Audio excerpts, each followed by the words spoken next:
j'ai travaillé.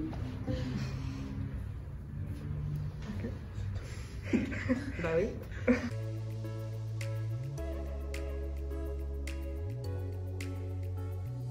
Bien après avoir commencé à l'exercer, j'ai choisi la médecine par défaut et après j'ai trouvé que c'était bien.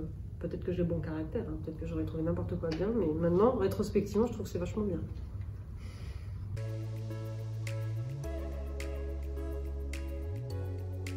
Histoire géo, tout ça.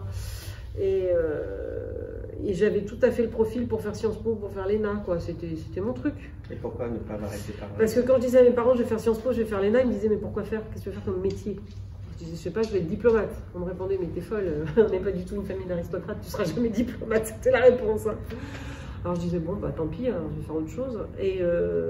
Et en fait, je me rends compte qu'on est quand même extrêmement déterminé par ce qu'on connaît. Il y a plein de choses dont on n'a jamais entendu parler. Il n'y a pas beaucoup de vocation de directeur d'hôpital, par exemple. Hein. À moins d'avoir un père directeur d'hôpital. C'est pour ça que tout à l'heure, je ne sais plus qui me posait, la dame de l'académie, me posait la question de la reproduction sociale en fac de médecine, en disant que les gens faisaient médecine parce que leurs parents étaient médecins. Je crois que les gens, ils font boulanger parce que leur père est boulanger. Hein. Voilà. Moi, je n'avais pas de parents médecins, mais... Et donc, bah, par défaut, je ne pouvais pas être architecte parce que je ne sais pas dessiner. Je pouvais pas, donc j'ai dit, bah, je vais faire de la médecine. Mais j'étais vraiment pas j'avais pas une vocation super bien ancrée. Mais rétrospectivement, c'est ce que je vous disais tout à l'heure, j'aurais pas fait autre chose en fait. Je suis très heureuse de ce métier. Mais je l'ai choisi par défaut. Je sais, ça fait beaucoup mieux de dire depuis que j'ai 3 ans, je veux sauver des vies et tout. C'est pas ça du tout. Hein. Pas du tout. Pas du tout.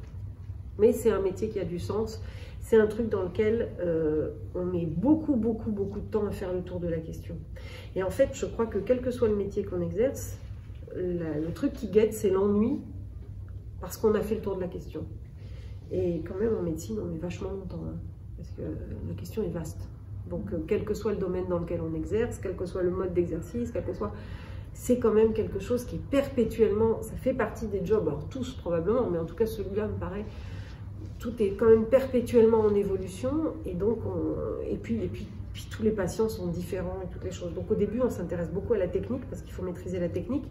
Et puis après, on s'intéresse beaucoup plus aux gens en tant que personne. Quand on les voit en consultation, on discute. Moi, il n'y a pas un patient dont j'ignore le métier, par exemple.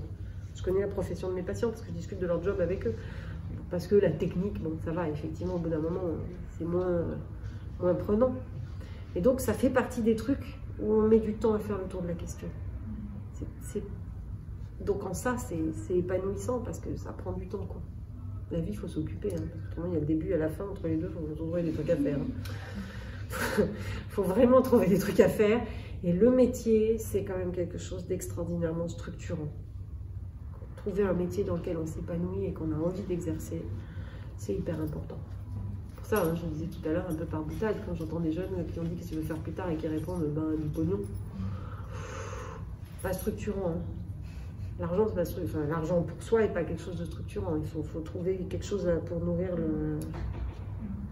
la machine, hein, parce qu'autrement on s'embête entre le début et la fin. Hein. Oh là là.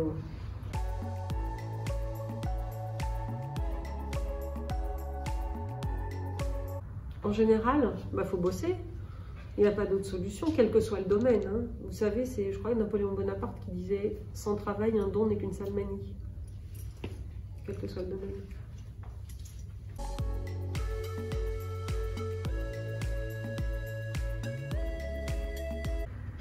Alors, ça, c'est une question qui actuellement se pose beaucoup dans les facs de médecine. Vous le savez, enfin on le sait, la médecine, quand on l'apprend, quand on la vit au quotidien, c'est quelque chose qui est très chargé émotionnellement. Soigner des gens, voir mourir des gens, on voit toute la journée des gens qui sont dans le malheur en fait, hein, quand on est médecin. Et à l'hôpital, il y a une sorte de défouloir de tout ça, qui est qu'il y a une parole assez libre entre les médecins, il y a des blagues un peu grivoises, il y a une familiarité, quand on vient de voir mourir quelqu'un, il y a des choses, un peu une désinhibition, donc des blagues un peu grasses, des propos qui de nos jours sont très mal tolérés, alors que quand j'étais étudiante, etc., je vous l'avoue très franchement, ça me faisait plutôt rigoler. C'est-à-dire que quand on me disait « Ah, t'es bonne », ça me laissait très sereine, je savais que j'étais bonne. Voilà. Ben voilà, c'est fini.